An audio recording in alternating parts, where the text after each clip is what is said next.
오늘은 북텔러 디지털 타임즈 김미경 기자와 함께하겠습니다. 안녕하십니까? 네, 안녕하십니까. 오랜만입니다. 네, 정말 오랜만입니다. 10개월 만이에요. 저도 그렇게 시간이 오래됐는지 몰랐습니다. 네. 그동안 많은 일들이 있었죠.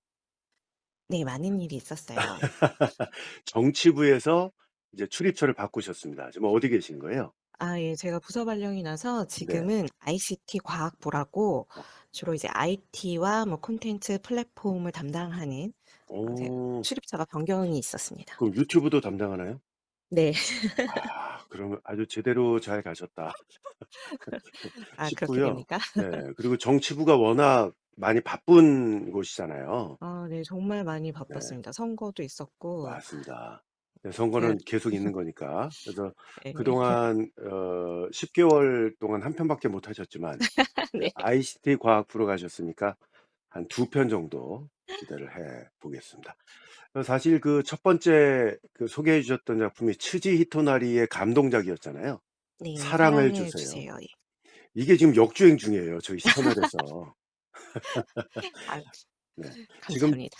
듣고 계신 애청자 여러분 가운데도 이 사랑을 주세요 아직 듣지 못하신 분은 저희 채널 내에서 검색이 가능하니까 들어가시면 좋겠습니다. 오늘 아주 의미 있는 작품 고르셨군요. 네. 제가 굉장히 좋아하는 책을 또 다시 들고 왔습니다. 네. 네. 오늘 제가 소개를 해 드릴 책은 가네시로 가즈키의 첫 장편 데뷔작인 고라는 작품인데요. 네. 음 먼저 작가에 대해서 조금 어 말씀을 드릴게요. 그러니까 이 가네 고가 그 영어로 GO 예, 뭐 맞습니다. 가자 뭐 가다. 가다 예. 그 정도. 가다라는 뜻의 예. 고가 그리고 되는데요. 작가 설명하시기 전에 네네. 요게 그 캐치프레이즈라고 할까? 뭐 그런 말이 있는데 이게 상당히 관심이 가요. "이름을 밝힐 수 없던 소년의 아. 감춰진 비밀은." 네. 제가 한번 제목을 한번 붙여 봤는데 사실 어 이 이름이라는 게 굉장히 중요한 의미를 담고 있는 맞아요. 작품입니다. 김춘수의 꽃, 네. 내가 너의 이름을 부르기 전까지 뭐 그런 거 있잖아요. 네네. 네.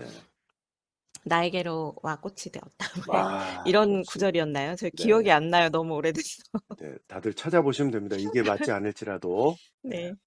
근데 이게 이름이라는 게 참 중요한데 네. 여기서 주는 이름이라는 또 이미지가 있는 거잖아요. 네. 고거 좀 찾아가 보시는 것도 감상하시는 포인트가 되겠습니다. 가네시로 가즈키 작가 소개를 좀 해 주시죠.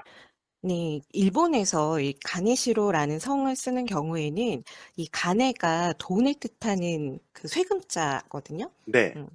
그래서 한국에 김씨성을 가지신 분들이 일본으로 어 건너갔을 때 이 가네라는 단어가 들어간 성을 많이 쓰셨다고 해요. 세금자. 예. 예. 그래서 이 가네시로 가즈키 역시 그 아 한국계 일본인 제1교포 3 세입니다. 그렇군요. 그래서 예. 이제 이름을 찾아봤거든요. 그랬더니 네. 한자로 우리식으로 한자를 읽으면 금성일기가 되더라고요.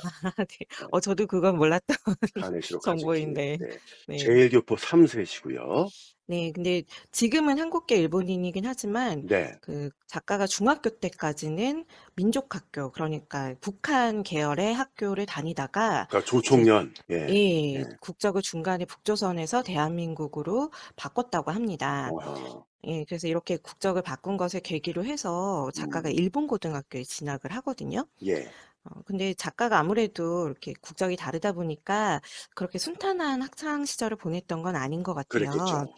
예. 아버지가 좀 철저한 마르크스주의자였는데 그 영향으로 조청년계 초중학교를 다니기는 했어도 이제 아버지가 전향을 하면서 국적을 바꾸고, 그래서 이 북조선계 그 일본인들로부터 쪼끔 매국노 소리를 들으셨다고 해요. 그래서 음. 일본인 학교로 전학을 갔지만 거기서는 또 이제 일본인이 아닌 다른 국적이었다는 이유로 또 한 번 일본인들로부터 차별을 당합니다. 음. 예, 그렇게 좀 차별을 당하고 정체성의 위기를 느꼈던 작가가 일종의 이제 현실 도피로 어린 시절부터 책을 굉장히 많이 읽었다고 해요. 그래서 예. 그래도 아주 긍정적이고 건설적으로 갔네요. 책에 네, 빠져들기. 그러게요. 예, 책에 일단 범죄에 빠져든 빠져들었는데 게 아니니까. 네. 근데 나중에 이제 본인은 또 그렇게 차별당하는 사람들을 위해서 인권 변호사가 되겠다는 꿈을 갖고 네. 굉장히 또 잘 자라서 게이오 대학교 법학 대학부에 진학을 아, 했습니다. 공부도 잘한 거예요, 예, 개인적으로. 그랬어요. 예, 근데 대학 생활에는 그렇게 흥미를 느끼지 못했다고 하더라고요. 예. 그래서 변호사가 되는 꿈을 접고 작가가 되기로 결심을 하고 네. 이제 대학교 1학년 때부터 소설가라는 꿈을 키워가면서 뭐 많은 작품도 읽고 공부도 하고 하면서 작가 음. 준비를 했다고 합니다. 변호사 된 거보다 이 베스트셀러 작가 된 게 훨씬 낫죠. 네, 아무래도요. 예. 그래서 좀 그 여러 문학상들이 있기 때문에 일본에는 이렇게 수차례 응모를 했고 1998년에 단편 소설인 레볼루션 넘버 3라는 소설로 소설 현대 신인상을 수상을 하면서 등단을 합니다. 네. 그리고 이 작품은 2000년에 집필한 첫 장편 소설인데요. 네. 바로 이 작품으로 123회 나오키상을 수상을 해서 아. 당시에 31살밖에 안 됐다고 합니다. 네. 예, 그리고 또 최연소 수상자라는 기록을 남기기도 했는데요. 이 어 나오키 상이 그 유명한 예, 그 아무나 일본에서는 받기 힘든 가장 상이잖아요. 네. 예, 가장 그 가장 좀 명예로운 상이죠. 네, 권위가 있는 그런 상인데 그 최연소 수상이기도 하지만 제일교포로서 이 상을 받은 작가는 또 가네시로 아. 가즈키가 처음이라고 합니다. 그럼 이 고라는 작품이 주는 의미가 상당히 크네요. 네. 네. 일본뿐만 아니고 음. 한국에도 좀 굉장한 의미가 있는 작품이 될 것 같아요. 그렇군요. 예. 네. 이게 근데 이 영화로도 작품 만들어졌다고요? 예, 이 예. 작품이 또 인기를 끈 이유 중에 하나가 네. 이 소설을 원작으로 해서 영화가 만들어졌는데 엄청난 성공을 거둡니다. 음. 이게 일본에서도 큰 인기를 끌었고요. 또 한일 합작 영화로 만들어져서 한국에서도 그래도 꽤 널리 알려진 영화가 아, 예. 됐습니다. 이게 2002 년도인가 나왔는데 네, 굉장히 오래된 작품이죠. 맞습니다. 그 일본 아카데미 영화상에서 8개 부문을 휩쓴 그 영화 음. 맞죠? 아, 오, 네. 예. 아, 그렇군요. 저도 뭐 이렇게 영화를 봤는데 영화가 네. 정말 잘 만들었어요. 원작을 굉장히 잘 살리고 네. 원작의 재미를 좀 배가해 주는 그런 작품입니다. 이거 어디 넷플릭스에 있나요? 이 제가 넷플릭스에선 찾아보지 않았는데 이 네. 제가 좀 찾아봐야 되겠습니다. 넷플릭스인가 웨이브인가 티빙인가 아마 어딘가에 있었던 것 네. 같아요. 아무래도 그쪽을 출입을 하시니까 네. 한번 찾아봐야겠습니다. 네, 저도 한번 찾아 꼭 봐야 되겠네요. 20년 전 영화긴 하지만요. 네. 네. 아마 화질이나 그런 건 쪼끔 떨어질 것 같은데 그래도 음. 연기가 정말 좋습니다. 알겠습니다. 이 가네시로 카즈키의 그 다른 작품들도 보면 상당히 그 특색이 있다면서요? 네. 굉장히 재밌습니다. 어. 아무래도 작가가 좀 작가 특유의 유머를 작품에다 잘 살리거든요. 그래서 굉장히 부담 없이 좀 빠르게 읽을 수 있을 뿐만 아니라 주인공뿐만 아니고 주변 인물들도 상당히 매력적인 캐릭터들이 많이 나와요. 그래서 이 작가가 일본과 한국에서도 좀 많은 팬들을 보유를 하고 있었는데 뭐 영화나 드라마로 만든 작품도 많이 있고요. 일본에서는 아까 말씀드렸던 이제 고라는 작품 외에도 플라이 데디 플라이가 영화가 만들어졌고 한국에서도 이 플라이 데디가 이준기 배우하고 이문식 배우가 출연한 영화로도 나온 게 있습니다.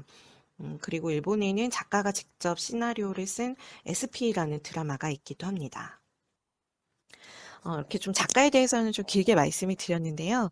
바로 오늘 제가 이제 여러분께 보여드릴 이 고라는 작품의 주인공이 바로 작가인 가네시로 가즈키를 그대로 담아낸 어떻게 보면 자전적인 소설이라고 할 수 있기 때문에 이렇게 좀 작가에 대해서 많은 말씀을 드렸는데요.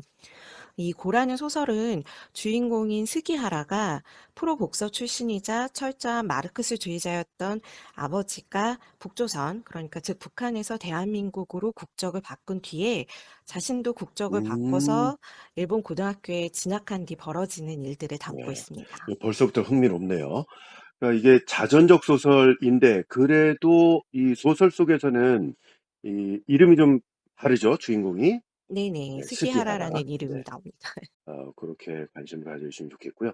이게 사실은 이분이 워낙 인기가 많은 분이신데 우리 채널에서는 지금 처음 소개를 하게 되는 거거든요. 아, 네. 네. 네. 그때 당시에 작품을 한 대여섯 개 정도 내신 뒤로는 네. 거의 한 20년 각 아 10년 가까이 작품 활동을 안 하시는 어. 중이라 어. 쪼끔 아쉽습니다. 뭔가 또 대작이 나올 준비를 하고 있는 거 아닐까요? 저도 한번 그걸 찾아보면 좋을 것 같은데 네. 아직까지는 제가 들은 바로는 소식이 없습니다. 네. 혹시 애청자 여러분 가운데 이 가네시로 카즈키가 요즘 뭐 하고 지내시는지 아시는 분 있으면 알려주시면 좋겠습니다. 작가에 대해서 조금 길게 설명을 해 드렸는데 이제 본격적으로 시작하겠습니다. 아 다시 한번 말씀드리면 이름을 밝힐 수 없던 소년의 감춰진 비밀 찾아가 보시죠. 줄거리 해설과 낭독 시작합니다. 네, 고라는 소설은 바로 이렇게 시작합니다. 이름이라는 게 뭐지? 장미라고 부르는 꽃을 다른 이름으로 부르더라도 아름다운 향기는 그대로잖아. 네, 이 문장은 바로 셰익스피어의 로미오와 줄리엣에 나오는 한 구절입니다. 이 문장은 이 고라는 소설이 담고 있는 정체성과 차별, 편견 등을 좀 압축적으로 표현을 하고 있는데요. 그래서 소설을 다 읽고 난 뒤에 다시 이 문장을 떠올리면은 처음 이 문장을 접했을 때보다 훨씬 더 깊이감을 느낄 수 있습니다. 여러분도 한번 스기야라라는 소년의 파란만장한 학창 시절과 그리고 슬픔, 상처, 성장을 따라가면서 이 문장을 복기해 보시면 좋을 것 같습니다. 스기야라는 14살이 되던 해에 아버지가 갑자기 하와이를 가겠다는 이유로 국적을 북조선에서 한국으로 바꿉니다. 미국과 수교가 안 돼 있는 북조선 국적으로는 하와이를 갈 수 없기 때문인데요. 그렇게 마르크스를 신봉하던 공산주의자였던 북조선 국적의 제1조선인 그 아버지가 어머니와 하와이 여행을 가겠다는 일념으로 제1조선인들의 손가락질에도 불구하고 국적을 바꿔버립니다. 그것도 민당 간부에게 많은 뇌물을 먹여가면서까지 속전속결로 국적을 바꿨습니다. 그러면서 아버지는 스기야라에게 이렇게 말을 합니다. 저기야라, 국적은 돈으로 살 수 있어. 넌 어느 나라를 사고 싶으냐? 스기야라는 부모님을 따라 하와이를 가지는 않습니다. 학교에서 번듯한 불량 학생이었던 스기야라는 국적을 바꿀 때도 아버지에게 반항을 합니다. 국적에 큰 미련이 있던 것은 아니지만 하와이를 간다는 그런 자질구레한 이유로 전향할 마음은 없었던 탓인데요. 그러다 중학교 2학년 봄방학이 끝나가던 어느 날, 스기야라는 아버지에게 붙잡혀 강제로 차에 태워진 채 어느 바닷가를 가게 됩니다. 그리고 아버지는 또 말합니다. 야, 똑똑히 잘 봐. 나는 우선 아버지가 하라는 대로 바다로 시선을 돌렸다. 그리고는 몇 분쯤 지나서 아버지는 좀 더 깨끗한 바다로 갈 걸 그랬나? 하고 혼잣말처럼 중얼거린 뒤 시선을 내게로 향하고 지그시 응시했다. 무서웠다. 엄청나게 진지한 눈빛이었다. 복서 시절에 생긴 5cm 정도의 오른쪽 눈가의 상처가 불그레해져 있었다. 그리고 분명한 목소리로 말했다. 넓은 세계를 봐라. 그 다음은 네가 스스로 결정해. 단지 그것뿐이었다. 아버지는 그렇게 말하고 냉큼 일어나 모래사장을 떠나버렸다. 스기야라는 넓은 세계라는 말을 듣고는 감정이 북받치고 말았습니다. 한참 동안의 모래사장에 앉아 바다를 보던 스기야라는 전향을 하기로 마음먹었습니다. 넓고 거대한 바다, 달도 뜨고 해도 잠겨드는 바다, 그 바다에 배를 띄우고 가보고 싶은 저 먼 나라들. 스기야라는 아버지의 구린수법에 넘어간 것도 있지만 여태껏 환경에 붙잡혀 단 한 번도 자신에게 주어진 적 없던 첫 번째 선택지라는 점에 마음이 흔들렸습니다. 북조선이냐 한국이냐 지독히 좁은 범위의 선택이었지만 스기야라는 비로소 제대로 인간 대접을 받았다는 뿌듯함에 전향을 선택합니다. 그리고 하와이에 가는 대신 일본 고등학교 진학시험을 보기로 합니다. 제일 조선인에서 제일 한국인으로 국적이 바뀌긴 했지만 자신은 아무것도 바뀌지 않았다는 걸 알았기 때문입니다. 대신 스기야라는 눈앞에 무수히 많은 선택지가 있다는 것을 깨닫습니다. 넓은 세계를 봐야겠어. 스기야라는 일본 고등학교의 학생이 되기를 또 한 번 선택합니다. 그렇지만 스기야라의 고등학교 생활은 순탄치 않습니다. 입시랑은 담을 쌓고 있던 스기야라는 1년도 안 되는 시간 동안 고교 입시를 준비해 간신히 고등학교에 입학을 합니다. 그렇지만 북조선 학교 출신이라는 꼬리표는 스기야라에게 상당한 시련을 안겨줍니다. 학교 선생님들은 제일 한국인인 스기야라가 따돌림을 받을까 걱정해서 스기하라의 본명 대신 일본식 가명인 이 스기하라라는 이름을 사용할 것을 권합니다. 그래 놓고는 출석부에는 버젓이 조선학교 출신이라는 점을 그대로 적어 놓은 바람에 학생들은 모두 스기하라가 북조선 출신이라는 것을 알아챕니다. 일명 일진들의 타겟이 된 스기하라는 도전자들의 끊임없는 결투 신청에 응해야 하는 처지가 됩니다. 스기하라는 자신을 무너뜨리려 찾아오는 도전자들에게 너를 유명하게 만들어주지 라는 미국 서부 개척시대 전설적인 총잡이 빌리 더 키드의 명대사를 던지면서 선빵을 날려줍니다. 재떨이를 사용하기도 하고 조금 비겁할 수 있는 무기를 쓴 것도 거리끼지 않고 차곡차곡 승리를 쌓아갑니다. 그런 스기하라의 첫 도전자였던 가토는 스기하라와 친구가 됩니다.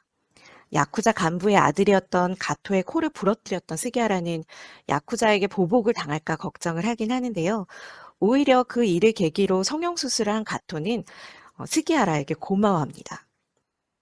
스기하라는 가토와의 싸움을 시작으로 23전 무패의 사나이라는 타이틀을 거머쥐게 되는데요. 이처럼 스기하라가 연승행진을 할 수 있던 것은 복서 출신의 아버지, 바로 부친으로부터 트레이닝을 받은 덕입니다.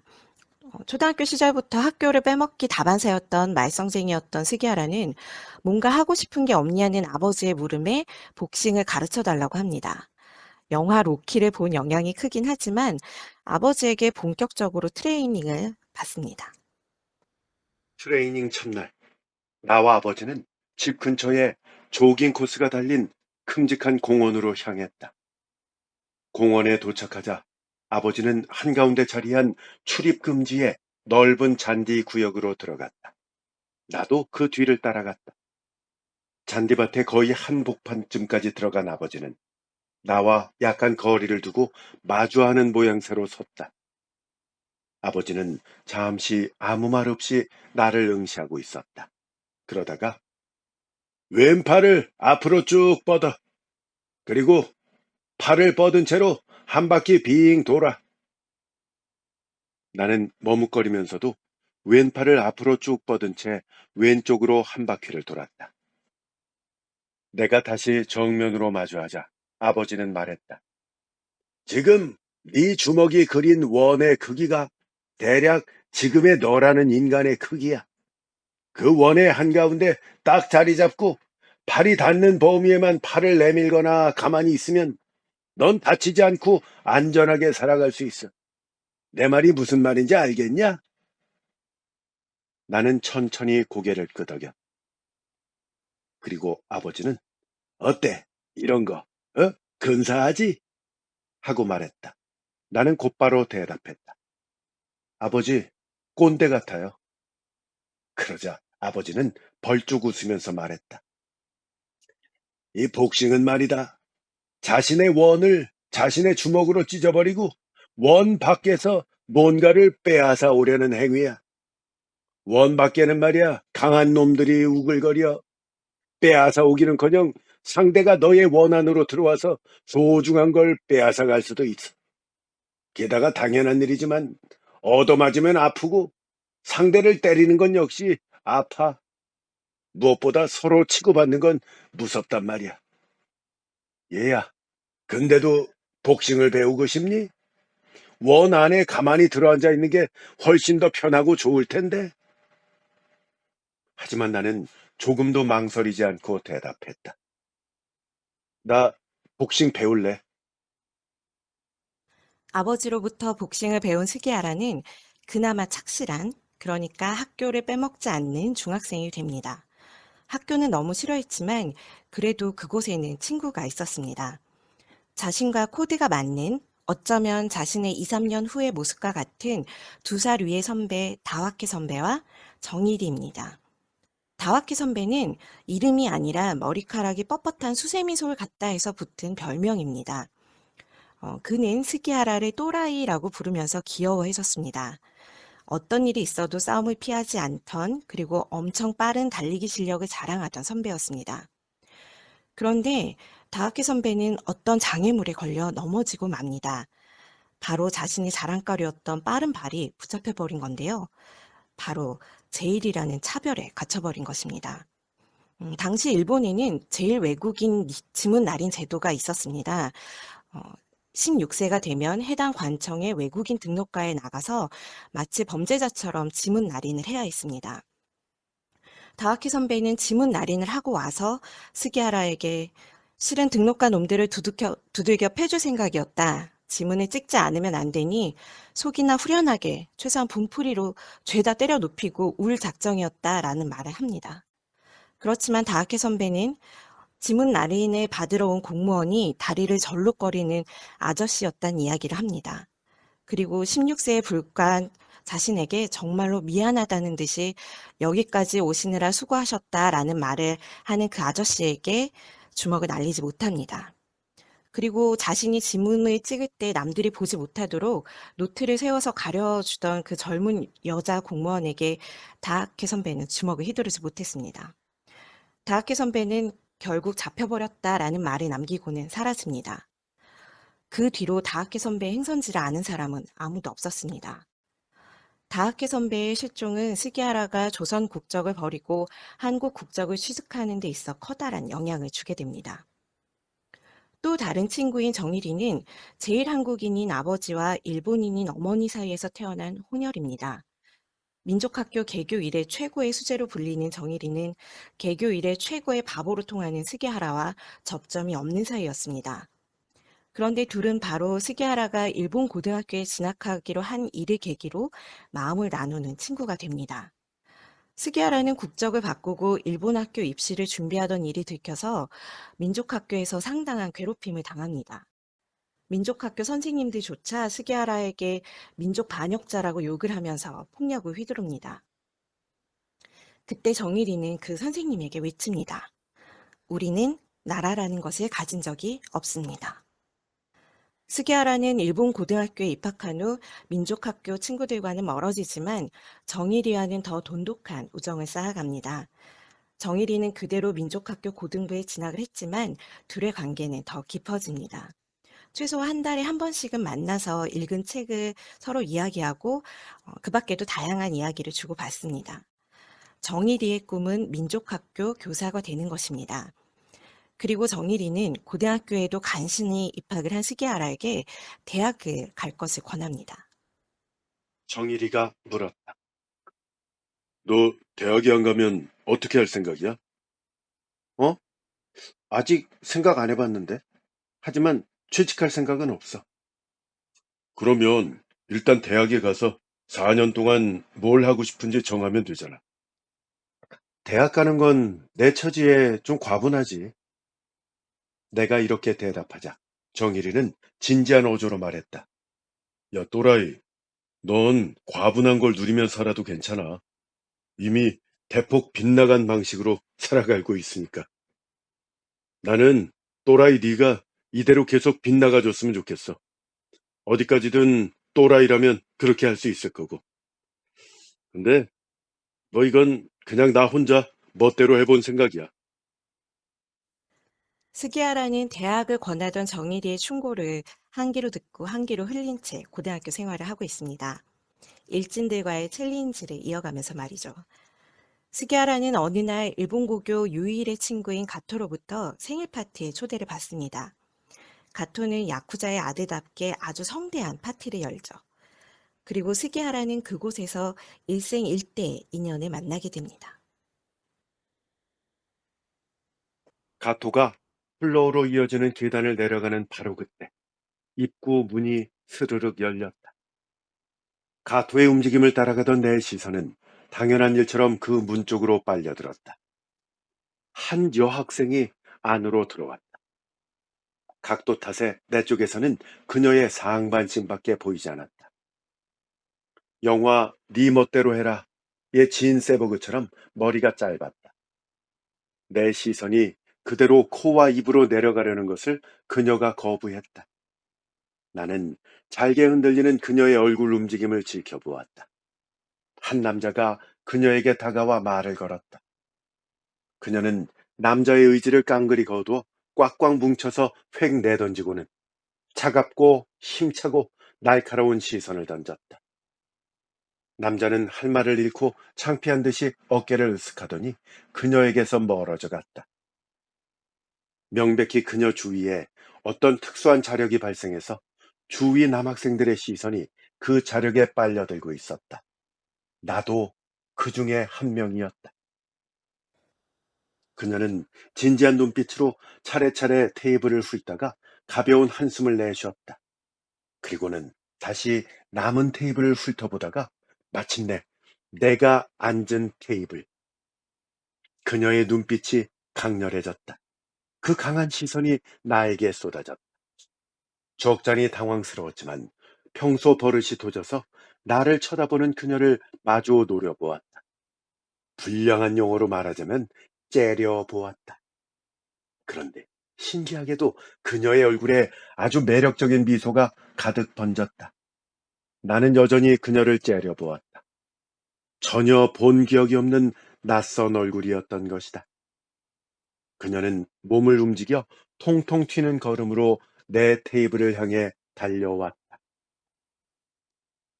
스기하라에게 다가온 그녀는 대뜸 사이코메트리라고 알아? 라고 묻습니다. 손으로 만진 사람이나 물건의 기억을 읽는 초능력을 뜻하는 말입니다. 그녀는 스기하라의 손등에 자신의 손을 얹더니 농구하고 있지? 라고 묻습니다. 스기하라는 깜짝 놀랐습니다. 그는 사실 고등학교에서 농구부에 들었기 때문입니다. 그러나 일본인 농구부원들의 따돌림 때문에 오랜 부활동을 하지 못하고 그만뒀습니다. 그녀는 또 사람을 몇 명 걷어찬 적 있지? 라면서 스기하라의 일을 맞춥니다. 그러더니 좁고 답답하고 시끄럽고 따분하다면서 나가자고 합니다. 스기하라는 자신의 마음을 감쪽같이 읽어낸 그녀에게 홀린 듯이 따라 나섭니다. 밤길을 걷던 두 소년은 한 초등학교에 몰래 들어갑니다. 그곳에서 자신들의 취향과 학교 생활 등 일상적인 이야기를 나눕니다. 그러다 소년은 소년에게 장래의 꿈을 물어봅니다.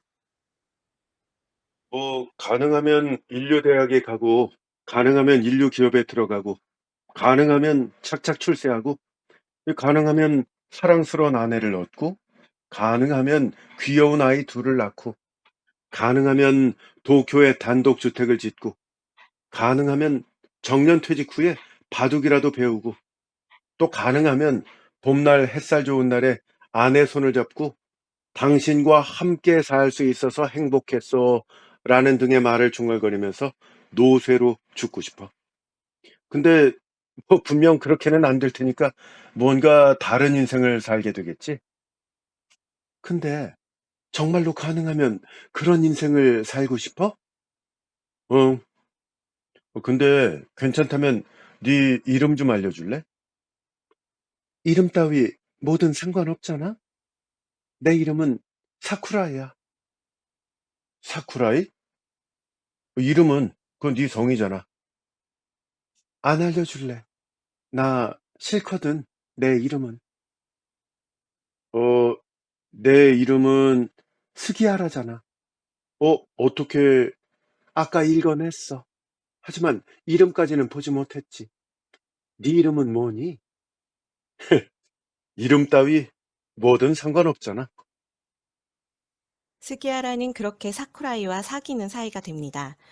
그렇지만 스기하라는 사쿠라이에 대해 많은 것을 알지는 못했습니다. 이름조차 듣지 못했으니까요. 일본에서는 이름을 부른다는 것이 훨씬 더 친밀감을 나타내는 표시라는 것을 생각하면 기이한 연인 관계이긴 합니다. 가토의 생일 파티에서 만났으니 가토에게 아는지 물어봤지만 가토도 사쿠라이를 모른다고 합니다. 다만 가토는 자신이나 주위 친구들이 모른다는 것은 그 사쿠라이가 정상적인 여학생이라는 것을 뜻한다고 얘기를 해주죠. 가토가 자신의 인맥을 동원해 사쿠라이에 대한 정보를 알아봐 주겠다고 하지만 스기하라는 거절합니다. 아니야, 괜찮아. 난 그 애가 어떤 사람이든 상관없어. 그러자 가토는 왠지 흐뭇한 듯이 말했다. 야, 그나저나 무슨 영화 같은 스토리여서 너무 재밌다. 그래? 장르가 뭐 미스터리나 서스펜스가 아니면 좋겠다만 제3자로서는 호러나 오컬트 쪽이 훨씬 더 재밌긴 하지. 스기하라와 사쿠라이는 서로의 이름도 모르지만 평범한 연애를 이어갑니다. 사쿠라이는 스기하라를 집으로도 초대를 합니다. 그것도 부모님과 언니까지 가족 모두가 있는 저녁 식사 자리에 부릅니다. 사쿠라이의 아버지는 일본을 싫어한다고 말하는 일본인입니다. 회사 일로 전 세계를 다니며 견문을 넓혔다는 사쿠라이의 부친은 일본만큼 정체성이 없는 나라도 드물다면서 불평을 합니다. 일본 정치에 대한 적극적인 거부 의사로 투표도 하지 않는다고 합니다. 스기하라는 그런 사쿠라의 아버지에게 일본이라는 국호의 의미를 아느냐고 묻습니다. 일반적으로 일본인들은 해가 뜨는 나라라는 뜻에서 일본이라는 이름을 쓰고 있다고 알고 있거든요. 스기하라는 일본의 옛 이름인 야마토를 수식하는 말이 해의 기원, 즉 한자로 일본이었는데 그게 나라 이름이 되었다는 설 등등 여러 가지 논쟁이 있다고 설명을 합니다. 그러면서 우연히 읽은 책에서 그런 것을 역사교육 현장에서 전혀 다루지 않아서 자기 나라 이름의 정확한 유래나 의미를 거의 모른 채로 자라는 국민은 세계적으로도 몹시 드문 경우라고 적혀 있었다고 덧붙입니다. 그렇지만 사쿠라의 가족들의 공감을 얻지는 못합니다. 재밌게도 사쿠라의 집에서 머무는 동안 가족들은 사쿠라이의 이름을 부르는 일이 없었습니다. 사쿠라이가 신신당부를 했기 때문이었죠. 스기하라가 언젠가 꼭 알아내고 싶다고 하자 사쿠라이는 뭔가 신비로워서 좋지 않느냐며 가까운 시일 내에 알려주겠다고 약속을 합니다. 사쿠라이와의 연애는 순조로웠지만 스기하라에게는 예상치 못한 충격적인 일이 발생을 합니다. 10월 초의 어느 날 밤 정일이에게서 전화가 걸려옵니다. 다음 일요일에 만나자. 정일이는 흥분한 목소리로 말했다. 그래서 내가, 그날은 중요한 약속이 있는데? 하지만 웬일인지 정일이는 물러서지 않았다. 잠깐이라도 좋으니까 그날 만나야 돼. 전화로 얘기할 수는 없는 일이야? 직접 만나서 얘기하고 싶어. 무슨 일인데 그래? 엄청난 일. 아니, 그러니까 어떤 식으로 엄청난데? 아니, 글쎄 됐고. 아무튼 너한테 꼭 얘기해주고 싶은 일이야. 넌 틀림없이 알아줄 거야. 그래, 오케이. 야, 근데 미리 좀 알려주면 안 돼? 야, 치근덕거리지 마. 나중에 알려준다잖아. 전화가 끊겼다. 스기하라는 정일이로부터 그 엄청난 일에 대해 얘기를 들을 기회를 영영 잃어버렸습니다. 정일이는 학교에 가려고 지하철역 플랫폼에 들어섰을 때 민족학교 교복을 입은 한 여학생이 일본 고등학교 남학생들에게 둘러싸여 곤란한 상황에 놓인 것을 목격합니다. 그 남학생들 중 한 명이 그 여학생에게 호감을 갖고 고백을 하려던 것이었지만 평소 일본 학생들에게 괴롭힘을 당한 민족학교 학생들로서는 그들은 두려움의 대상일 뿐이었습니다. 정일이는 빠른 걸음으로 그들에게 다가가 그 남학생을 밀쳤습니다. 밀쳐진 남학생은 자신이 좋아하는 여학생 앞에서 그런 모습을 보여 창피하기도 하고 평소 무법자 같은 이미지의 조선학교 학생이 자신에게 폭력을 휘두를까 무서웠습니다. 그래서 친구들이 나약함을 떨쳐버리라고 쥐어줬던 버터플라이 나이프를 손에 쥐고는 정일이를 향해 휘둘렀습니다. 그리고 나이프는 정일이의 목 왼쪽 경동맥을 갈랐습니다. 결국 정일이는 과다출혈로 사망했습니다. 병원에 도착했을 때는 이미 손을 쓸 수도 없는 상태였습니다. 정일이에게 나이프를 휘두른 그 일본 학생도 죄책감을 이기지 못하고 그날 병원에서 뛰어내려 둘은 같은 날 같은 병원에서 사망을 했습니다. 스기하라는 며칠 후에 사쿠라이와 했던 중요한 약속을 취소하려 전화를 겁니다. 사쿠라이가 몹시 못마땅한 목소리로 대체 왜냐고 따져 묻자 그제서야 친구 장례식장에 가야 한다고 답합니다. 그리고 오래전부터 친했던 친구가 며칠 전에 죽었다는 이야기를 건넵니다. 사쿠라이는 그런 일을 자신에게 털어놓지 않은 스기하라에게 서운한 기색을 내보이지만 이내 이해하고 다음에 다시 이야기를 나누기로 합니다. 스기하라는 정일이의 장례식장을 다녀온 뒤 울지 못해 내는 신음소리를 내면서 지하철역 계단에 주저앉아 버렸습니다. 정일아, 네가 말했던 엄청난 일이라는 게 대체 뭐였어? 응? 뭐 그것만 알면 전 세계에서 차별이 없어진다는 뭐 그런 거였어? 그래. 정말로 그런 게 있다면 엄청난 일이지. 아니면 혹시 여자친구가 생겼다든가 뭐 그런 건 아니었지? 근데 난 그게 더 좋아. 난 네가 여자친구와 함께 있는 모습 한 번도 본 적이 없잖아. 너무 아깝다, 정일아. 왜 먼저 죽었어? 너 일본 대학에 갔으면 틀림없이 인기께나 끌었을 텐데. 너 같은 놈 어디에도 없잖아. 정일아, 왜 죽었어? 나 혼자는 좀 힘들어. 정일아, 왜 죽었어? 스기야라는 슬픔을 견디지 못하고 사쿠라이에게 전화를 겁니다. 그리고 사쿠라이는 밤새 스기야라가 잠들었다가 일어날 때까지 곁에 있어주겠다고 합니다. 스기야라는 자신을 사랑한다고 말하는 사쿠라이에게 차마 지금까지 말하지 못했던 비밀을 털어놓기로 합니다. 나 너한테 꼭 말해야 될 게 있어. 뭔데? 여태껏 감춰둔 것이 있거든.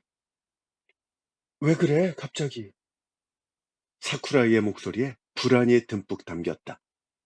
나 스스로는 별거 아니라고 생각하는데 나는 사쿠라이에게 들킬 만큼 심호흡을 한 뒤에 입을 열었다.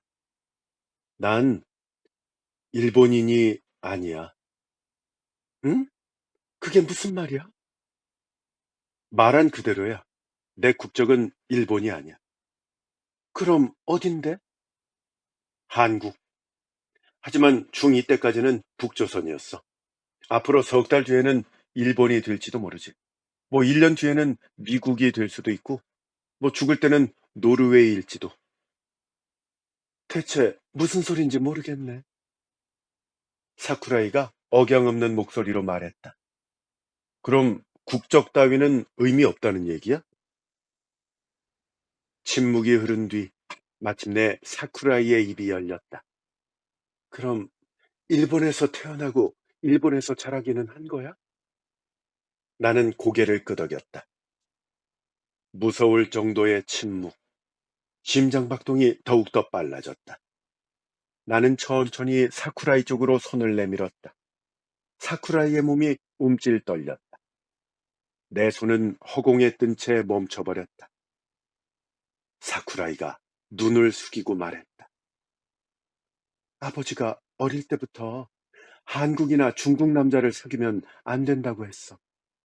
아버지는 한국이나 중국 사람은 피가 더럽다고 했어.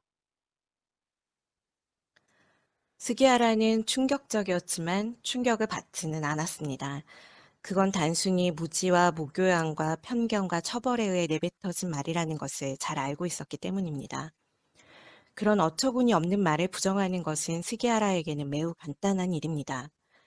그렇지만 어쩐지 무섭다라고 하는 사쿠라이에게 더 이상 할 말을 찾지 못합니다. 대신 사쿠라이가 말을 이어갑니다. 내 이름은 츠바키야. 한자로 동백나무 춘자. 벚나무와 동백나무가 함께 들어있는 이름이니까 너무 일본인 같잖아. 그래서 알려주기 싫었어. 그녀의 이름은 사쿠라이 츠바키. 즉, 벚나무와 동백나무가 함께 들어있는 것이다. 스기야라는 잠시 망설이다가 말했다. 그럼 내 진짜 이름을 알려줄게. 내 진짜 이름 이야, 이. 이소룡의 이. 너무 외국인 같아서 이런 식으로 너를 잃을까봐 알려줄 수가 없었어. 스기야라는 이렇게 사쿠라이와 이별을 한 뒤 대학 입시를 준비하기로 합니다. 정일이의 유언에 따르기로 한 것이죠. 스기야라는 오로지 입시 공부에만 몰두합니다. 쉬는 시간이나 점심시간도 공부하는 데 쓰고 학교가 끝나면 곧장 집으로 돌아와 평소대로 복싱 트레이닝과 기타 연습을 하고는 새벽까지 공부를 했습니다. 그러던 중에 가토가 사고를 치고는 퇴학을 당하는 일이 벌어집니다. 야쿠자 아버지의 진노를 산 가토는 한동안 절의 스님처럼 살면서 아버지의 비위를 맞추는 삶을 살아야 하는 처지가 됐습니다. 작별 아닌 작별을 건네는 가토는 스기하라가 대학 입시를 준비한다고 하자 기왕이면 좋은 대학에 입학하라고 합니다. 그러고는 당분간 스기하라를 만나지 않겠다고 말을 합니다. 야, 스키야라. 나 당분간 너 안 만날 생각이야. 나도 나름대로 이 모자란 머리로 이래저래 고민한 끝에 그렇게 결심했어.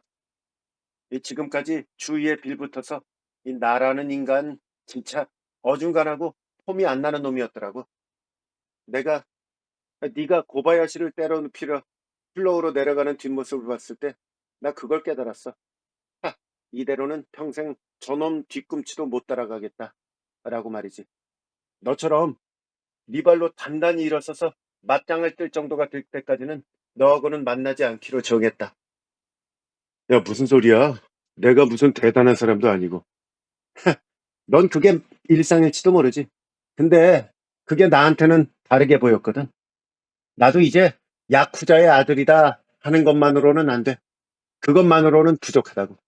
그것만으로는 널 따라잡을 수가 없어. 뭔가 찾아내려고 나도 필사적이야. 야, 여간 힘든 게 아니다. 일본인으로서 사는 것도 말이야. 가토는 말을 마치고 에헤헤 웃었다. 나는 말했다. 저 엄청 좋은 대학 합격하면 연락할게. 몇 년이 걸릴지는 모르지만. 좋지? 그때는 내가 엄청 큰 파티 열어줄게. 그리고 크리스마스 이브가 됐습니다. 대학 입시가 코앞입니다. 스기하라가 공부를 하고 있는데 전화벨이 울립니다.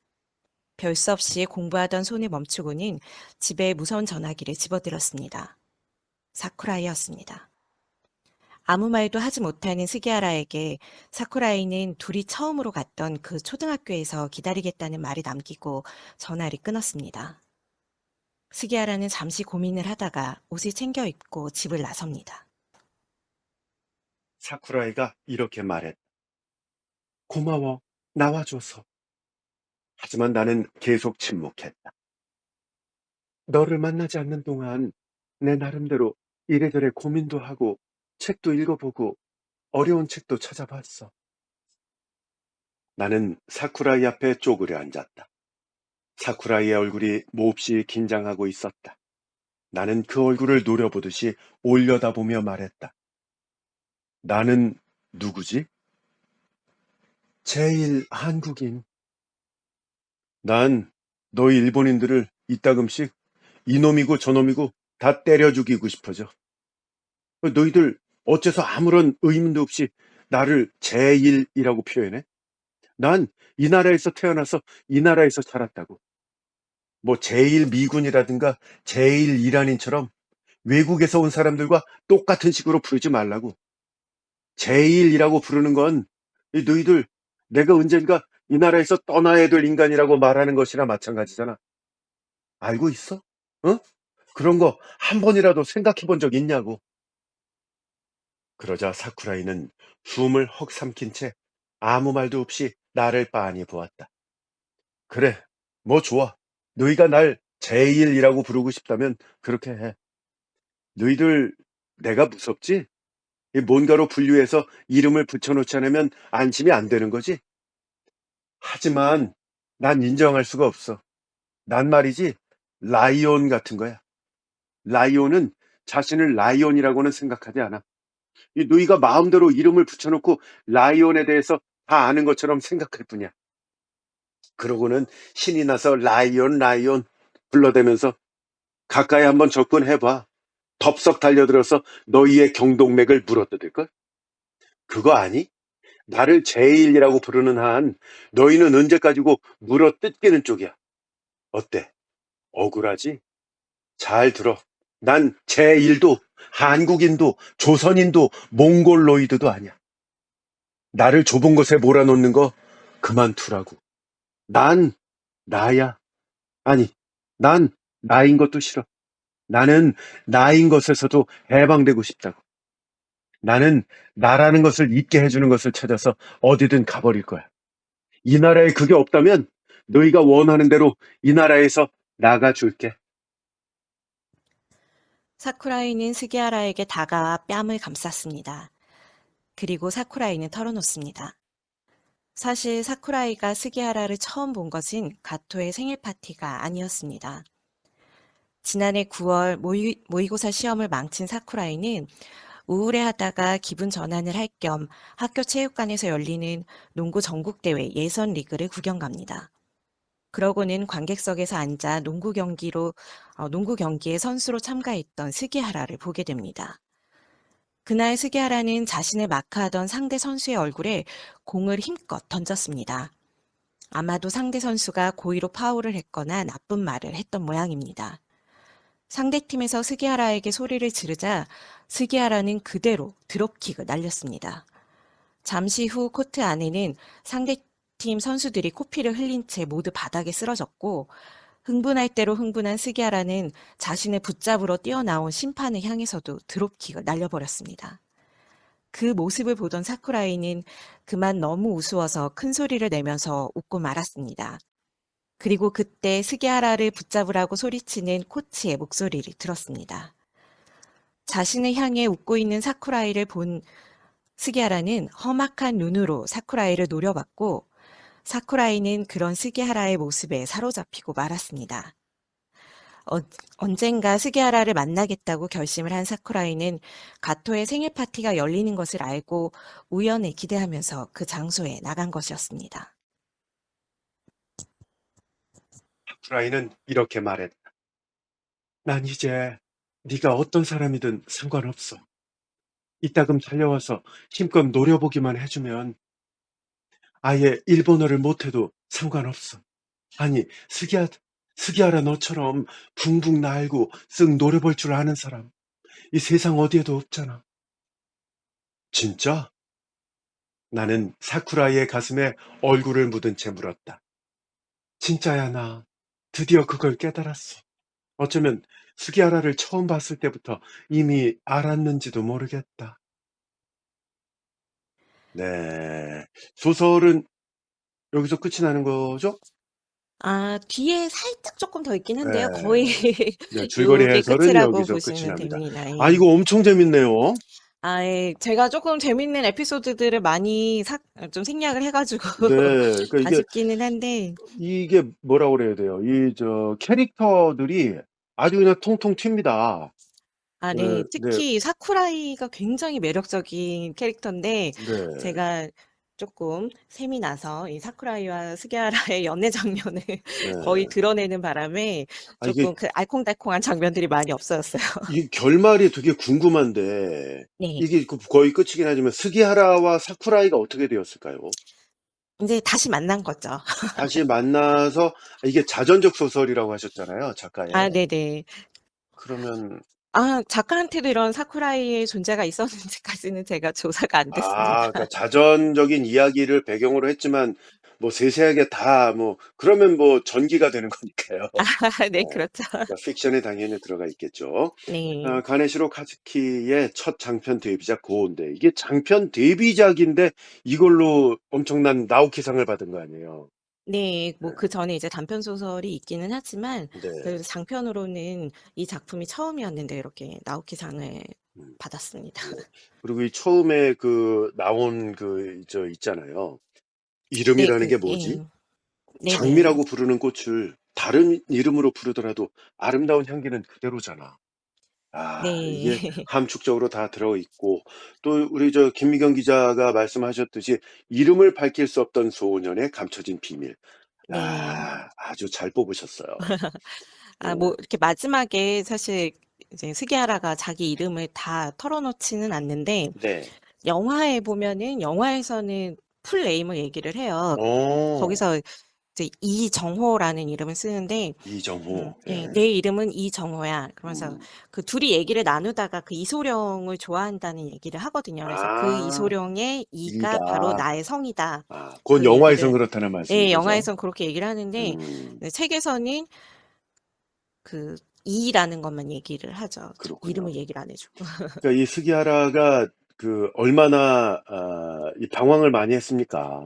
네. 싸움박질이나 하고. 근데 또 뭐 잘 싸웠나 봐요. 23전 무패의 사나이. 네. 선빵도 날리고. 아버지가 그래도 꽤 실력이 있는 네. 복서였고 아들을 굉장히 혹독하게 이게 프로만큼이나 좀 이게 트레이닝을 합니다. 맞습니다. 아버지가 "어때? 이런 거 근사하지?" 그러니까 음. "아버지 꼰대 같아요." 이렇게 말할 수 있는 예 그래서 겁니다. 사실은 다른 누구에게도 진 적이 없는 스기야라가 자기 아버지한테는 엄청 아 얻어맞습니다. 그런 내용도 들어가 있습니까? 네. 그래서 자기 아버지를 반드시 이겨야 되는 자기가 네. 쓰러뜨려야 되는 좀 어떻게 보면 최고 목표로 그렇군요. 삼아서 예 싸움을 합니다. 이 캐릭터가 통통 튄다는 게 실제로 있을 법한 그 인물들이고요. 네. 그리고 뭐라고 할까요? 아주 분명하죠.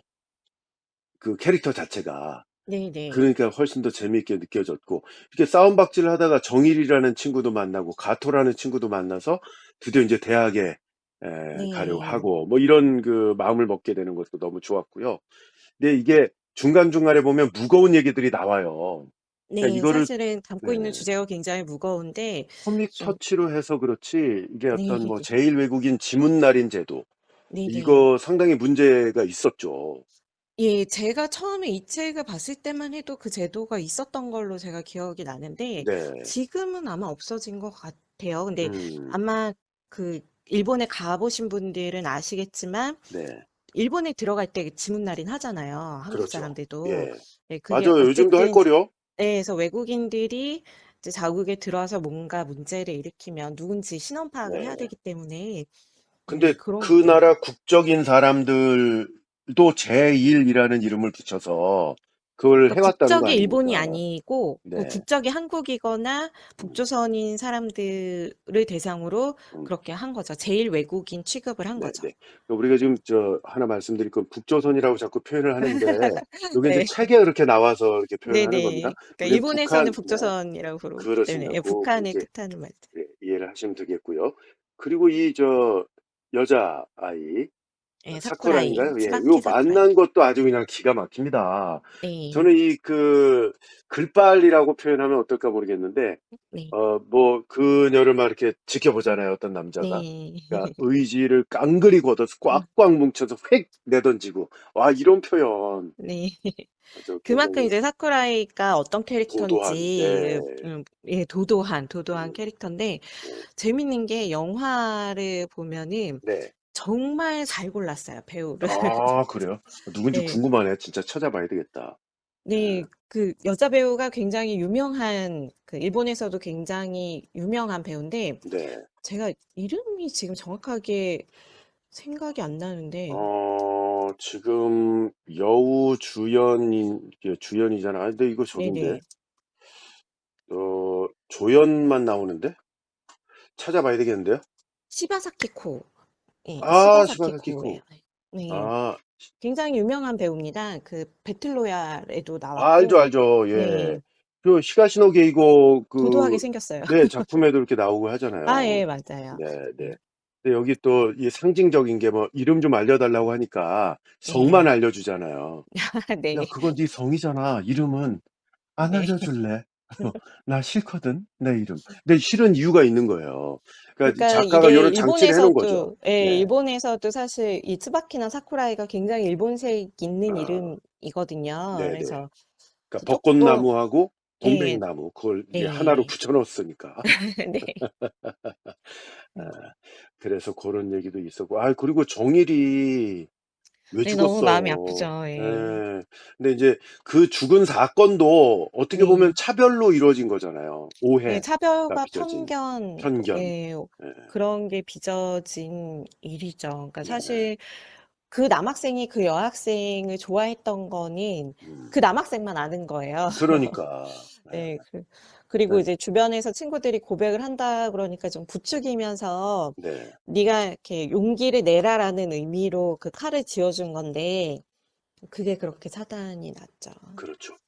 그리고 지금 사쿠라이가 그 네. 아빠가 그 "한국이나 중국 남자 사귀면 안 된다 그랬다. 피가 더럽다고 했다." 네네. 여기 이제 스기하라가 하는 말이 작가의 말이잖아요. 네. "스기하라는 충격적이었지만 충격을 받진 않았다. 그건 단순히 무지와 무교양과 편견과 차별에 의해서 내뱉어진 말이다."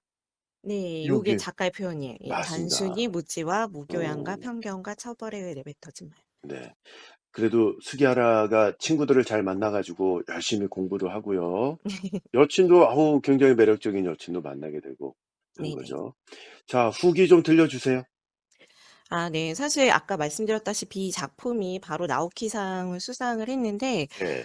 그 심사위원이 11 명이었는데 음. 10 명이 이 작품에 나오키상을 줘야 된다라는 의견을 아, 제시를 했다고 합니다. 거의 뭐 그만큼 휩쓸었네요. 예. 네. 아주 전폭적인 지지를 받아서 이제 상을 받게 됐는데요. 네. 제가 그 역자 후기를 보니까 그 심사평들을 다 적어 놨더라고요.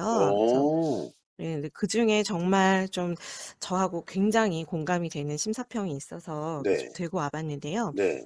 음 그 심사위원 중에 하야시 마리코라는 심사위원이 쓴 어, 이분 심사평을 보면은 이분 소설가예요. 그 아 예. 첫날 밤이라는 아 그 거기에 한 작품을 박인권 교수님하고 같이 다뤘었는데 아 아직 우리 예 그러셨구나. 유튜브에는 아직 안 음. 나왔어요. 네 네.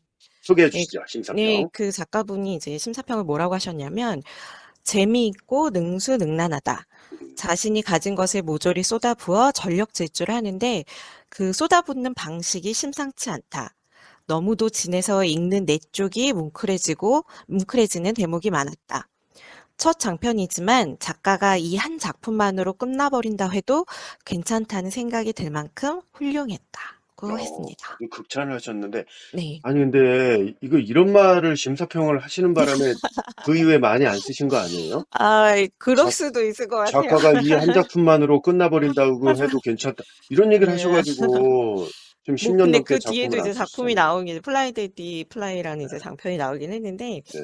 예 사실 그 작품에 항상 등장하는 인물이 이 제일한국인이나 어. 제일조선인 예 친구들이 나와요. 그 플라이 데디 플라이에서도 중요한 그러니까 이준기 배우가 했던 역할이 네. 책에서는 제일조선인 제 음. 기억으로는 저도 책을 읽은 지 하도 오래됐는데 그 네. 이름이 이순신이었던 것 아, 같아요. 그래요? 예. 네. 그렇군요. 김순신이었나? 그것 성은 그것도 확실하지 혹시 보신 않은데 분들 계시면 예 네. 저희 댓글로 알려주시면 네. 감사하겠습니다. 그래서 항상 작품에 고렇게 캐릭터를 어. 녹여 놓더라고요. 그러니까 이 가네시로 카즈키라는 작가가 그 제일교포 네. 라는 그 뭐랄까 그러면서 이제 그 자기의 네. 세계관이 형성된 거잖아요. 그러니까 네네. 그거를 작품에 충실히 반영하고 있다라고 봐야 될 것 같고요. 이분이 68 년생이시더라고요. 네. 네. 아직 젊으시니까 앞으로 또 다른 작품들 기대를 해 봐야 되겠고요. 그리고 이거 2023 년도에 새로 나왔다고 하셨잖아요. 네. 새로 네. 지금 하빌리스라는 출판사에서 맞아요. 개정판이 나왔어요. 예. 가네시로 카즈키. 그리고 번역을 그 유명한 양윤옥 선생님께서 하셨습니다. 아 예. 그렇습니다. 하빌리스에서 좀 말씀이 나왔고 요 전체를 다 읽어 보실 분들은 책을 구매를 하셔서 읽어 보시면 좋겠고요. 아, 그리고 앞서 말씀드렸는데 츠지 히토나리 그 작가의 감동작 사랑을 주세요. 요게 김미경 기자가 정성껏 준비해서 지금으로부터 10 개월 전에 네. 올려 놨거든요. 근데 이게 지금 역주행 중이에요. 그래서 아 아직도 저도 음. 예 최근에 들었는데 그 네. 제가 들을만 소개해 했죠? 드렸던 아니, 예. 아니 그거 말고 제가 네. 소개해 드렸던 네. 그 트지 히토나리 작품 중에 네. 그 우리나라 공지영 작가랑 같이 쓴 사랑 후에 오는 것들 어. 그게 이번에 쿠팡 플레이인가에서 드라마로 제작을 해서 예. 예 이번에 제작 발표회도 하고 하더라고요. 그래서 네. 음. 그거 뭐 영상으로 보시기 전에 김미경 기자와 함께한 사랑을 주세요를 들어보시면 좋겠습니다. 우리 홍보를 해야죠. 네. 아, 사랑을 주세요. 그리고 저희 채널에 이렇게 재생 목록들이 있거든요. 지금 네. 각 북테빌러별로도 또 작가별로도 쫙 해 놨는데 김미경 기자는 한 편밖에 없으니까 재생 목록이라고 부르기도 좀 못했단 말이에요. 아 네. 이제 2 편이니까 재생 목록이 정상적으로 만들어졌다. 라는 아 너무 말씀드립니다. 숭고합니다. 네. 아니에요. 그래서 이제 부서를 움직이셨으니까 1 년에 2편 정도 기대하고 아니 물론 더 많이 해 주시면 감사하고요. 네, 바쁘신 걸 뻔히 아니까. 네. 그리고 애청자 여러분께서 지금 방송 들으시고 감상이나 또 하시고 싶은 말씀들이 있으시면 댓글로 달아주시면 대단히 감사하겠습니다. 그 제가 이 너무 반갑고 감사한 나머지 처음 시작할 때 했어야 될 말을 못 했어요. 어떤 뭐냐면 말씀 선 좋아요. 아. 듣기 전에 좋아요부터 눌러 달라고 말씀을 드렸어야 되는데 뭐 아. 이제라도 눌러 주시면 아 대단히 네. 감사하겠고요. 지금이라도 눌러 주시면 네. 그 지금 ICT 과학부로 옮기신 거잖아요. 그 네네. 유튜브도 어 예 말하자면 제가 출입. 담당하게 된 게 이제 네. 뭐 유튜브, 구글, 어 네이버, 카카오 같은 이제 플랫폼도 포함이 되어 거긴 다 있어서 출입을 하시는구나. 네. 그러면 딴 데는 모르겠고 유튜브에 출입을 하실 때 아주 관계자한테 좀 물어보세요. 예. 요거 어떻게 하면 알고리즘에 올라갈 수 아 있는지. 아마 그분들도 모르실걸요.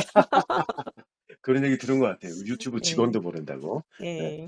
어쨌건 저희 채널을 많은 분들이 이렇게 애청해 주셔서 너무너무 감사하고요. 어 우리 김미경 기자 하고도 소통의 장이 또 될 수 있으니까 댓글 많이 많이 주시면 좋겠습니다. 아 오늘 네. 고생 저도 많으셨어요. 예. 예 말씀하세요. 늦었지만 네. 구독자 4만 돌파하신 거 너무 축하드립니다.